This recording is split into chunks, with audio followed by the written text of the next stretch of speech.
Hi, it's the M.L.M for this whole channel. I do have a new topic for today. Before I begin, I just would like to say, may the words and expressions of my mouth and the thoughts and meditations of my heart find favor and acceptance before you, Hashem. So last week I started something that I'm going to be continuing for a bit and maybe do some other things from Rabbi Avigdor zatzal. And I will have a link below also to the website that is the official publisher of all his books and lectures called Hinda Chaya. And I bought some things from there, and I'm just sharing some of them for you. I don't know if I'll go through the whole thing, because hopefully you'll go ahead and buy it for yourself. This is a nice little, one of the nice little pocket books that they have. They call them Pocketful of Simcha series, and great to carry with you in your, if you have a pocket big enough. I don't know if my pocket, I think my pocket here is big enough. There you go, you see? You can fit in your pocket right there, or take it with you anywhere you go and you want a little inspiration.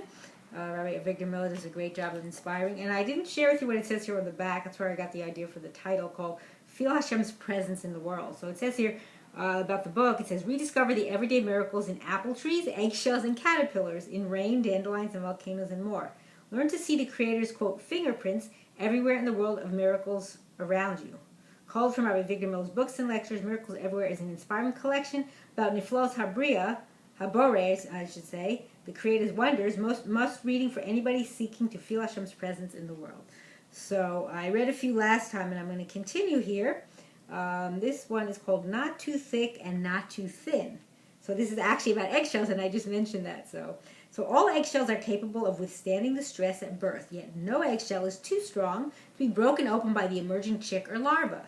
If this miraculous adjustment was true, even only in the eggs of a single species, it would constitute a marvel of purposeful design, which would give the lie to an attempt at explanation by accident. Thousands of degrees of thickness were, quote, possible. That the shell is not too thick and not too thin is incontrovertibly the work of a designer. But it, quote, happened to all insects, birds, and reptiles without exception. There is no species whose eggshells are too fragile to survive. Excuse me, sorry, this was bothering me. I apologize.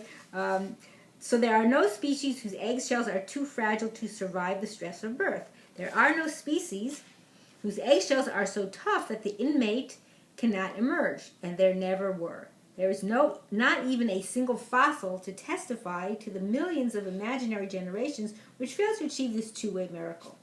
For every species that, quote, succeeded in achieving the precise thickness, there should have been millions that failed. Where are the fossils of eggs that were crushed at birth, or that forever imprisoned the embryo? Or where are such, quote, experiments being carried on by nature today? There is not a single instance. An additional stroke of good fortune was the fact that the chick in the egg, quote, evolved a nail whose special function is to aid in breaking out of the shell. Without that nail, a chick would be stuck inside. Another fortunate accident was the, quote, evolution of the egg hatching instinct, which is essential for the development of most embryos. And it certainly was fortunate that the mother bird, quote, developed the instincts, and processes and organs of reproduction which produce the egg, any one of which is a stupendous improbability of such magnitude that reduces the theories of the academicians to the level of jungle superstitions. That's from Awake My Glory. So there you go. You know, you can postulate all you want, I guess is a good word to say, like, you know, well, you know, this, that, the other happened, evolution, and this, that. But Hashem put this in the specific way for these different types of embryos, that they can come out. Because you wonder, like, how do they come out of their egg? How do they break out? So here you go. So it's like, but it's put into the system, so to speak, that this is what they do. So I'll go on and read maybe a couple more. So the next one's called Everything Works Together. Reflecting on nature involves paying attention to everything in the world, from the largest, most comprehensive entities down to the finest details. Everything works together under Hashem's grand plan. In the soil there are thousands of different tiny creatures, including fungi and bacteria, all of which work together to help produce food. The soil receives all kinds of material that are no longer needed, including dead leaves, waste food, and body waste. These materials are recycled by the soil, which transforms them into useful materials, forming a fertilizer compost. Thus, the discarded waste contributes to new food. Everything works together. testifying to the grand plan of the designer of the world. That's from Rabbi Avigdor Sha'ar HaBechina. So again, everything has to work symbiotically is what he's saying. So everything comes together to create different things that should happen in the world. Like, like he was saying about the soil. So everything has to come together in order for it to be healthy soil, and you can grow food, and you have trees and plants and flowers and crops growing. So the next one's called What the Apple Seed Tells You. This is one, he's very famous for talking about fruit and stuff a lot. So this is a good one. So the world doesn't want to talk about miracles like these, but anybody who wants to open his eyes can see one little apple seed can overthrow all the colleges, all the libraries, all the evolutionists, all the atheists and the humanists, all the other evil people who don't want to accept Torah principles. One apple seed will tell you, Anochi Hashem Elokecha, I am Hashem your God. And it's arranged according to a system on the DNA molecules.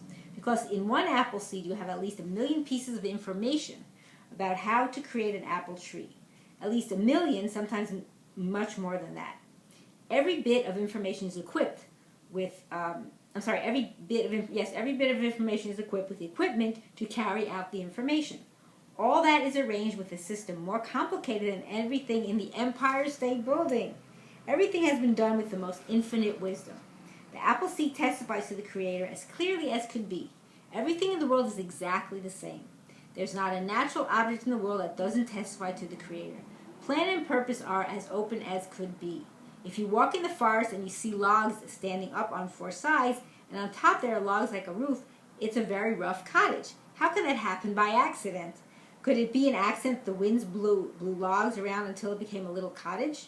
Would anybody say that the results of a hurricane or 1,000 hurricanes that caused the logs to fall just in that position, exactly with 4 walls and a roof? No, there is a plan there. Or even more, let's say you gave a kick to a bottle of ink and it spilled out on a sheet of paper. Would it spill out with the letters C-A-T, cat? Never in 1,000,000 years. You can kick 1,000,000 bottles of ink on 1,000,000 sheets of paper and it'll never come to one word that makes any sense. But when you see an apple seed, it's not one word, it's a library of words. It's thousands of books full of instruction about how to make an apple tree. Wherever you look, all natural objects demonstrate the presence of the great designer. That's from the 5th commandment, number 999. So I think we'll end here, but just to kind of expound on that. So everything, has a creator. You can't just, like some people want to say, oh yeah, well, the world was just created by happenstance randomly.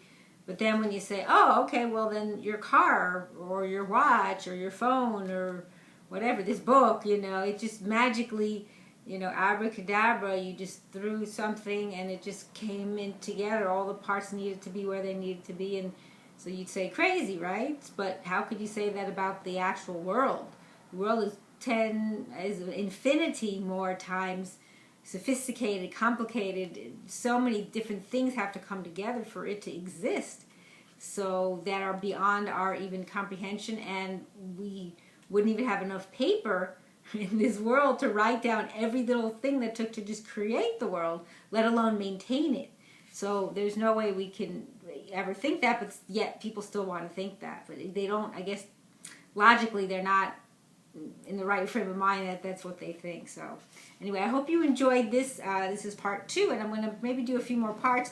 I don't think I'll go, like I say, go through the whole thing, but I'll go, through some other, I'll continue on from, like where I left off. I just started kind of in the beginning, and then maybe I'll go and do some from some of his other little pocket books that I have as well, just to give you a little bit of, insights and a little taste of what Rabbi Avigdor Miller is about and what he offers if you've never been exposed to some of his works.